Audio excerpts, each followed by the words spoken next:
Eating habits చాలా మారిపోయినాయి. ఇప్పుడున్న ఫ్యాషన్ అండ్ ట్రెండింగ్ ఏంటంటే బ్రేక్ఫాస్ట్ స్కిప్ చేయడం, డిన్నర్ ఎక్కువగా తినడం. అండ్ ఈ కంటెంట్ మీరు చూసుకుంటే, మనం తినే ఆహారం చూసుకుంటే మొత్తం కూడా ప్రాసెస్డ్ ఫుడ్ ఎక్కువగా తింటున్నాం. వాట్ ఈస్ ప్రాసెస్డ్ ఫుడ్ అంటే ఈజీగా మనకి షుగర్ లెవెల్స్ పెంచే విధంగా ఉండే ఫుడ్. సో మీకు ఫర్ ఎగ్జాంపుల్ చెప్పాలి అంటే, ఒకప్పుడు చెరుకు గడ నుంచి కొరుక్కొని చెరుకు తినేవాళ్ళం. ఆ జ్యూస్ ఎక్స్ట్రాక్ట్ మనం చేసుకునేవాళ్ళం. ఇప్పుడు మెషిన్ ద్వారా వచ్చి గ్లాస్లో పోసిస్తే మనం తాగుతున్నాం.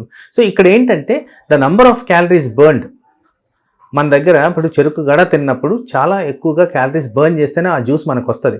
ఇక్కడ ఏంటి, మెషిన్లో వేసిన జ్యూస్ని మనం డైరెక్ట్గా తాగుతున్నాం. సో ఇక్కడ ఏమవుతుందంటే క్యాలరీస్ సడన్గా పెరిగిపోతున్నాయి అండ్ బర్నింగ్ కెపాసిటీ తగ్గిపోతుంది. ఎందుకంటే చెరుకు గడ చ్యూ చేయడానికి చాలా క్యాలరీస్ కావాలి. ఆ మజిల్స్ అన్ని వర్క్ చేస్తేనే మనకి అది చ్యూ చేయగలుగుతాం.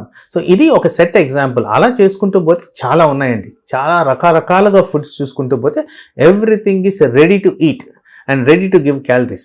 ఇలాంటివి ఉన్నప్పుడు ఏమవుతుందంటే కన్సంప్షన్ అనేది ఎక్కువ అయిపోతుంది. అంటే క్యాలరీ కన్సంప్షన్ అనేది ఎక్కువ అవుతుంది, బర్నింగ్ కెపాసిటీ తగ్గిపోతుంది. సో ఆ కారణంగా ఏమవుతుందంటే ఎక్సెస్ అమౌంట్ ఆఫ్ క్యాలరీస్ బాడీలోకి వస్తున్నాయి కాబట్టి ఊబకాయం అనేది పెరుగుతూ వస్తుంది. తర్వాత లేట్గా ఫుడ్ తింటున్నారు, హైలీ ప్రాసెస్ ఫుడ్ తింటున్నారు, హై క్యాలరీ ఫుడ్ తింటున్నారు. తినడం వల్ల ఏమవుతుందంటే వెంటనే పడుకుంటున్నారు. పడుకోగానే ఏమవుతుందంటే మీ ఎక్సెస్ ఆఫ్ క్యాలరీస్ ఏ పని లేని కారణంగా అది ఫ్యాట్గా కన్వర్ట్ అయ్యి ఊబకాయానికి దారితీస్తుంది.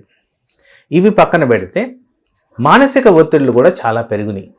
సో మానసిక ఒత్తిళ్ళు పెరిగిన కారణంగా కూడా ఊబకాయం వస్తుందని శాస్త్రపరంగా రుజువులు ఉన్నాయి.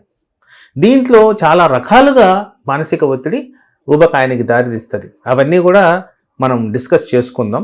బట్ ఎసెన్షియలీ ఊబకాయంకి మనం చేస్తున్న జీవక్రియలకి చాలా కనెక్షన్ ఉంది. మనం లైఫ్ స్టైల్ అడాప్టేషన్ కూడా చాలా మార్పులు తెచ్చుకున్నాం కాబట్టి ఊబకాయం పెరుగుతూ వస్తుంది.